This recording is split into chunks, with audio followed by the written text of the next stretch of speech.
Welcome to our continuing APUSH review. This would be Unit 4, Increasing Accelerating Sectionalism, which we saw in the last review, is going to become the dominant theme here, leading us to the Civil War. Part of that sectionalism has to do with a major transformation in American social and political culture known as the Second Great Awakening. There was a series of revivals that occurred in the South about 1800 to 1810 or so, but then again in the North in the 1820s. And these revivals dramatically reshaped the American social landscape because particularly the northern ones had an emphasis on perfection. And this perfectionist ideology inspired a number of people to crusade to make America better, make America righteous and moral, to bring the kingdom of God to earth. So I can't emphasize enough how much evangelical Christianity becomes a dominant theme in the nation at this time period.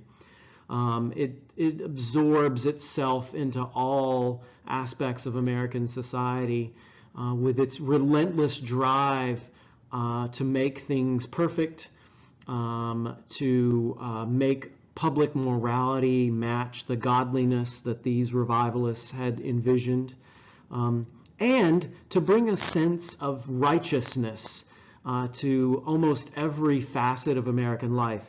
Indeed, Americans become so convinced of their righteousness that they can see nothing but war and conflict as an outcome of, their crusades for justice, because they're convinced that they're on the side of right and God is behind them.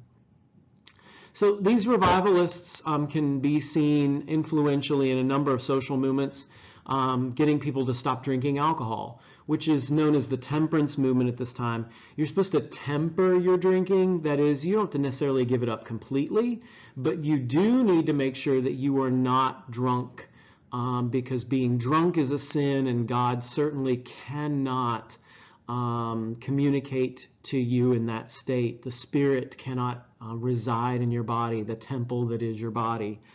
So you need to clean that temple up so that God can dwell there. There are utopian movements. Some of them are religious in nature, and it's more about piety, like the Shakers, and less about sort of evangelical Christianity. Some of them are more secular in nature, convinced that there is a perfect economic order that you can rely on, that you can create.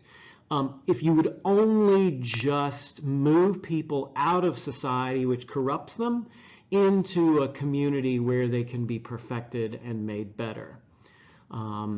A lot of the assumptions driving many of these reform movements, utopianism, for example, is that people are ruined by their environments, that the corrupting influence of city life, for example, is dangerous. And so if you only just get out to a utopia with like-minded others. So we get the Shakers, we get Oneida, Brook Farm, if you're a transcendentalist writer. All of these, more than 100 of them, mostly in the North, try to bring perfection to these small groups of folks. There were also movements to help the poor, the sick, the mentally ill. So we're talking Dorothea Dix here. There's a movement to bring free public education within the reach of everyone. So think Horace Mann in Massachusetts. All of these reforms, and some of the even more quack ones, believe that people can be made better. It's within their power to do so. And if we would only just give into that power, we could perfect ourselves for the coming of Christ. Some people in America at this time were drawn to a more romantic and not necessarily quite as religious view of the world. Romanticism, a European literary tradition emphasizing nature, emphasizing the essential goodness of human beings, focused on beauty of the world around them, the natural world around them. In America, this movement is known as transcendentalism.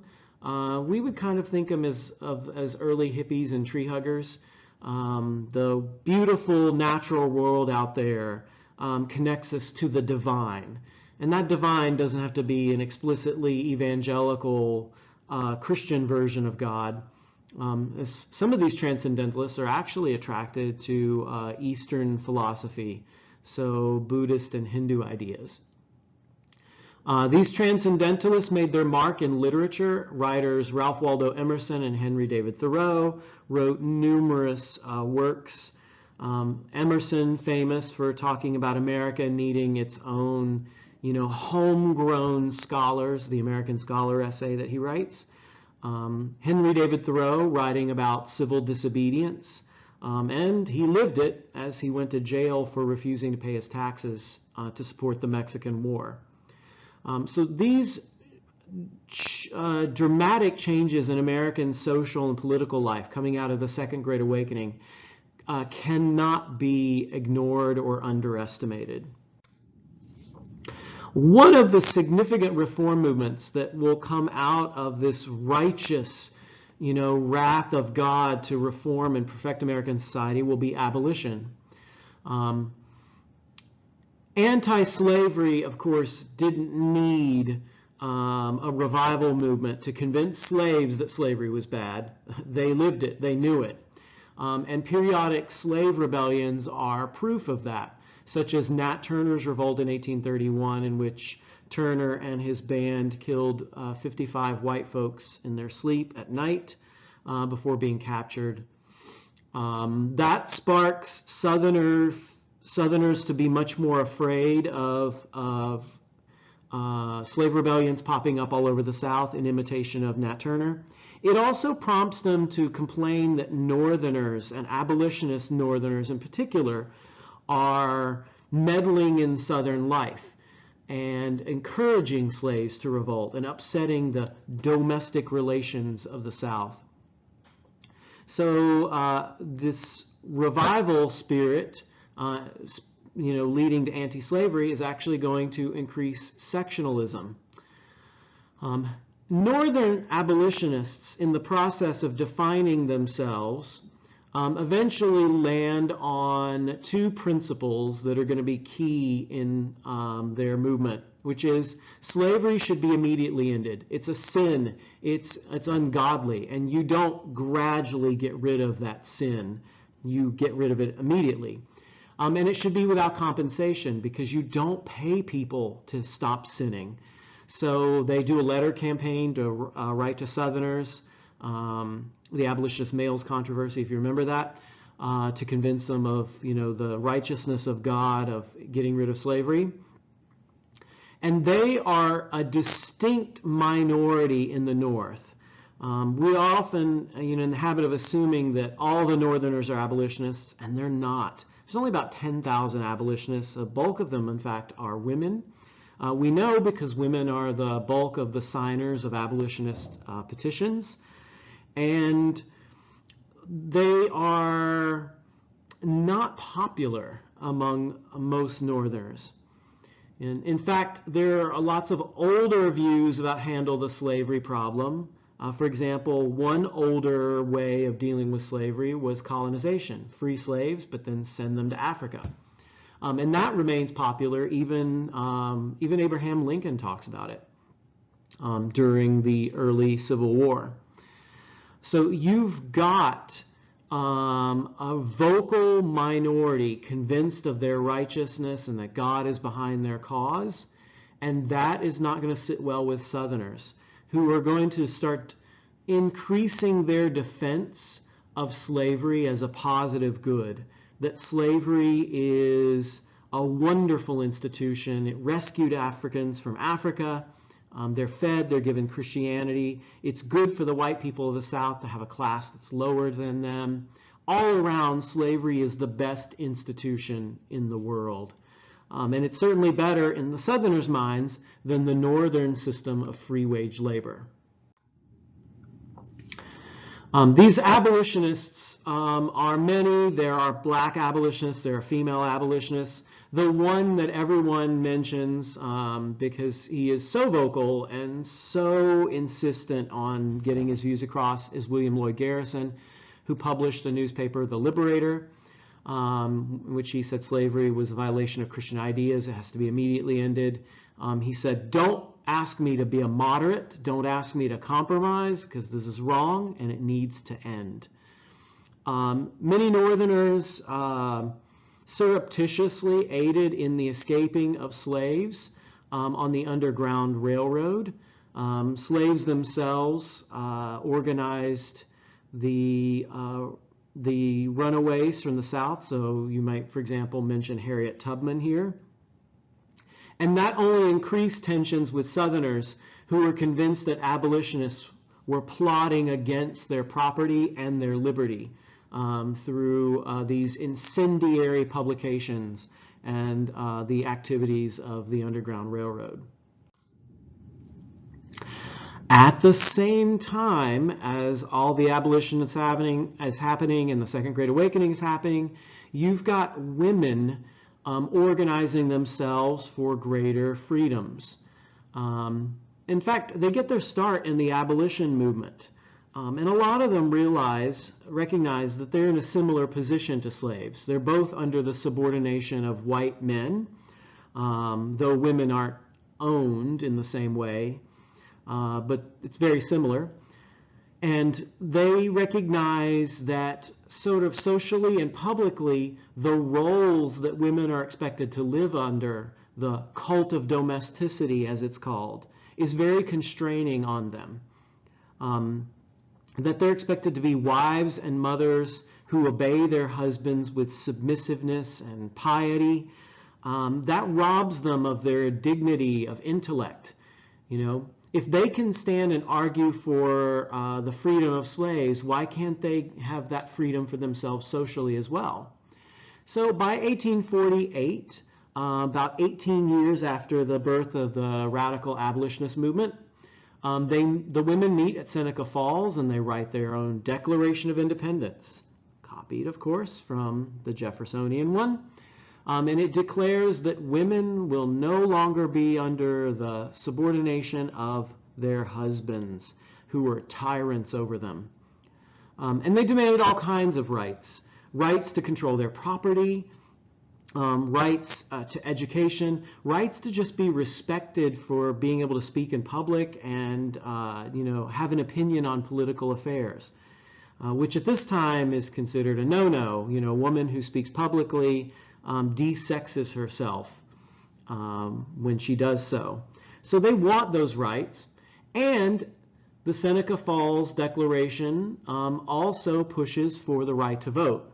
This one's really controversial, and not all women agree with it, but they see in the right to vote the chance to live up to the ideas of the American Revolution, that women deserve to be represented. After all, they can work, they can pay taxes. Why shouldn't they have a voice in their government? Why shouldn't they be equal, even if they're choosing to be wives and mothers? Shouldn't the default be equality with men rather than subordination? During the 1830s and 1840s, as westward expansion accelerates, it's going to bring together migration to the West and anti-slavery in a very powerful and profound way. Our story there starts with Texas, which is controlled by Mexico and settled by Americans invited to live there, who bring their slaves. That results in some conflict with the Mexican government.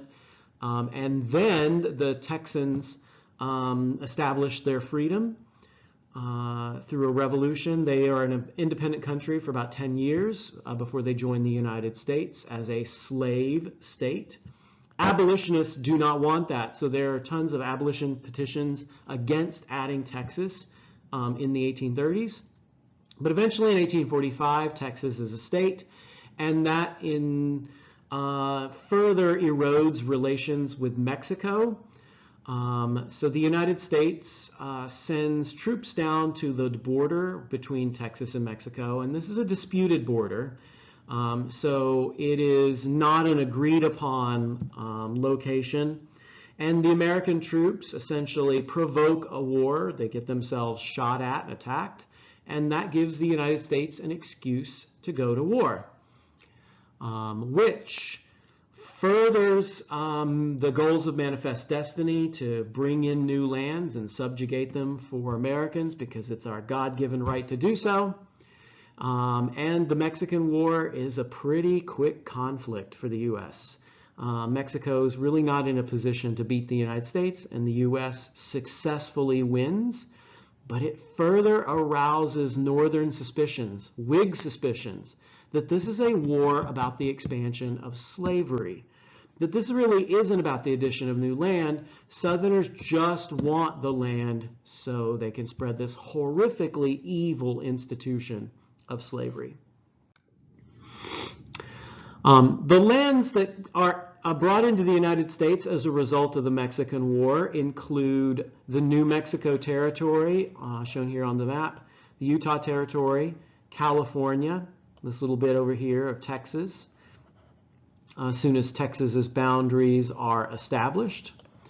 And that new land does bring up the question, will it be slave or will it be free? But really, our attention is going to focus on California because within a few years of winning the Mexican conflict, California's population will boom dramatically thanks to the discovery of gold, bringing the 49ers into the state searching for riches, most of which aren't successful. And so we have to ask ourselves the question, is California going to be a free state? Will it be a slave state? And actually, Southerners do take slaves to California to mine.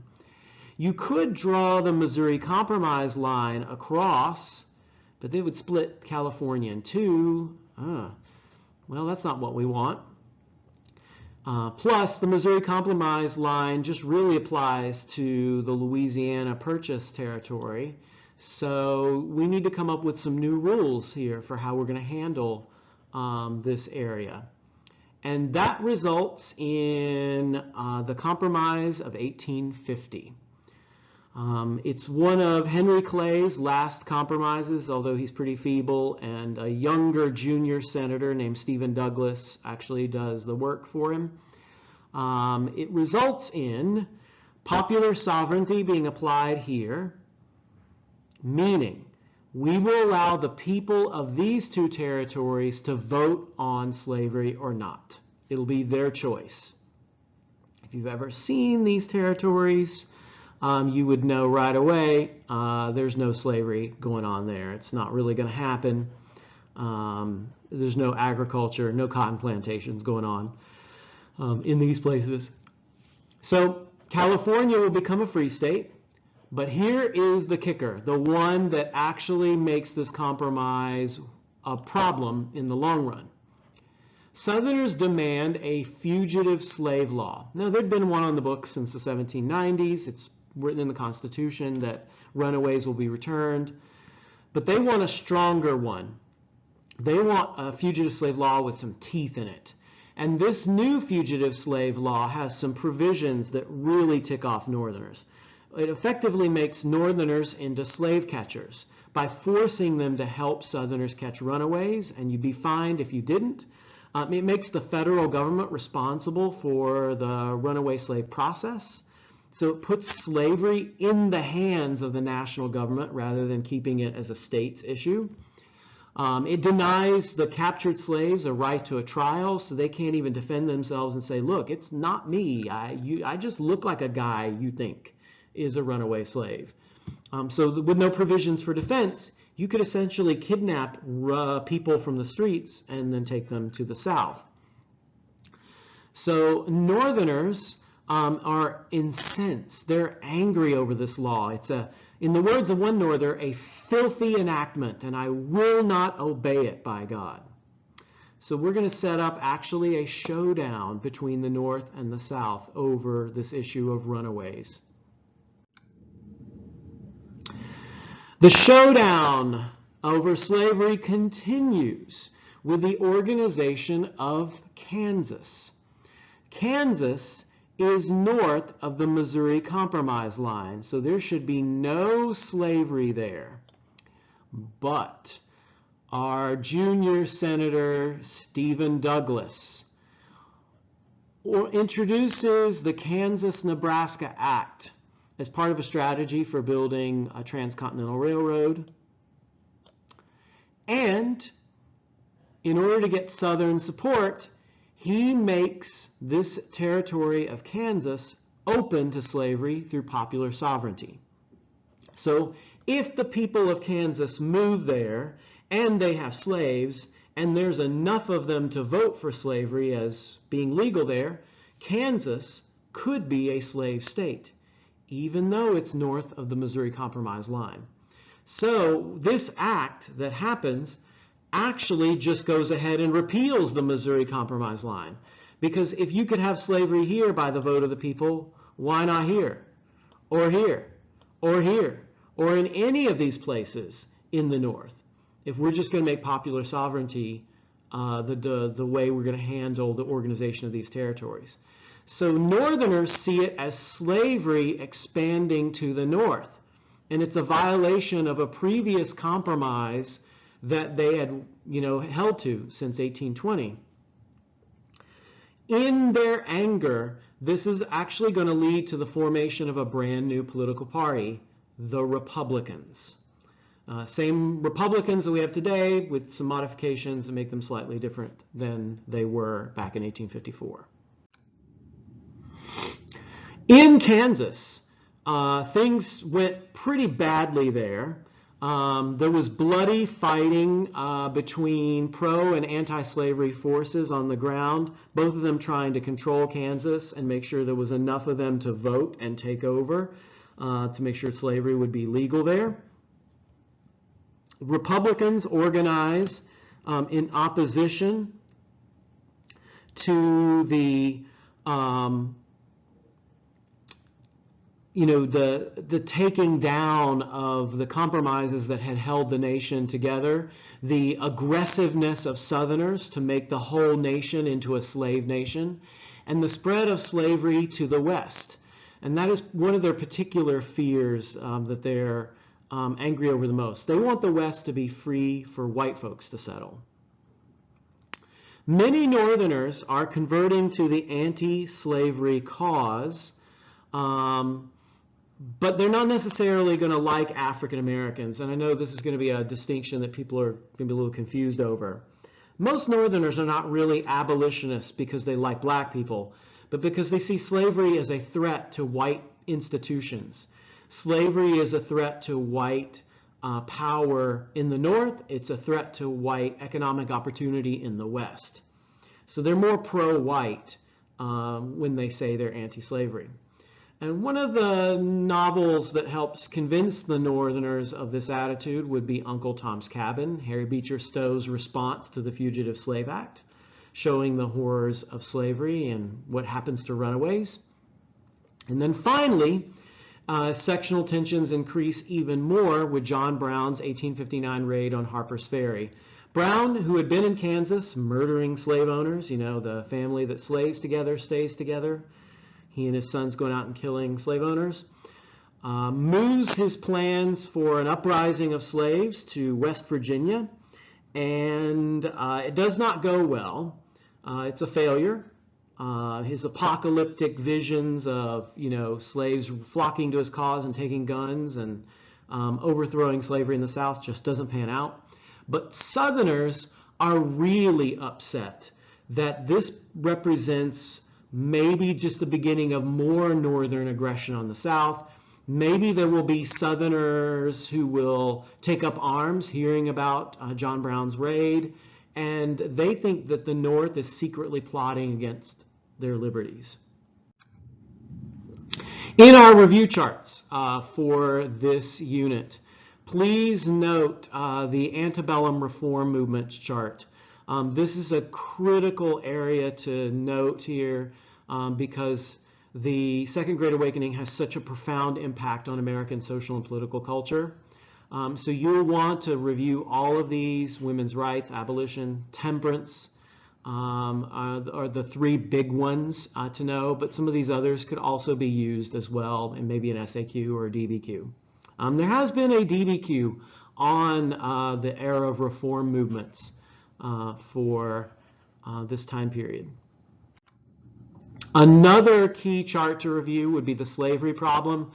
This one just lays out in greater detail than the PowerPoint does all of the developments in how slavery is eventually going to lead to the sectionalization of American political culture and eventually to the Civil War.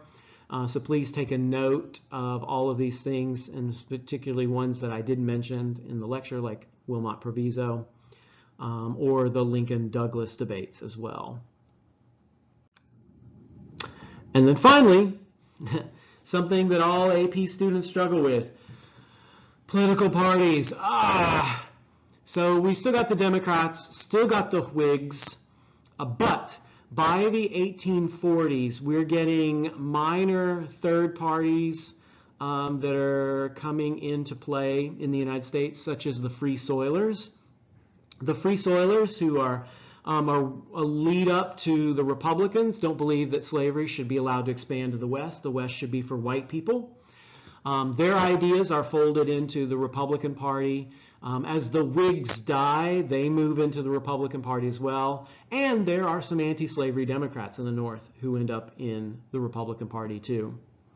A final third party that's an interesting group of folks, a sort of momentary squirrel moment in American political history, are the Know-Nothings, who arise in the late 1840s, early 1850s in response to foreign influence, believing that foreigners are flooding the United States and bringing their terrible religions, Catholicism, that they are corrupting our American political system, that they are a direct threat to American democracy.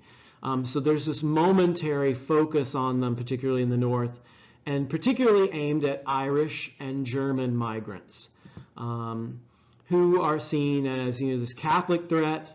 Also because they have a drinking tradition, Irish whiskey, German beer, which is not to say that all the immigrants are drunkards, but because they have a drinking culture. The fear of them also brings in the thread of the temperance movement. So not only are these Catholic people a threat to America's political and social life, they're also a threat to our morals because they drink. So keep in mind, because this underlying fear of migrants will come back in the late 1890s, the 1920s, and, well, yesterday. So it's not going to go away.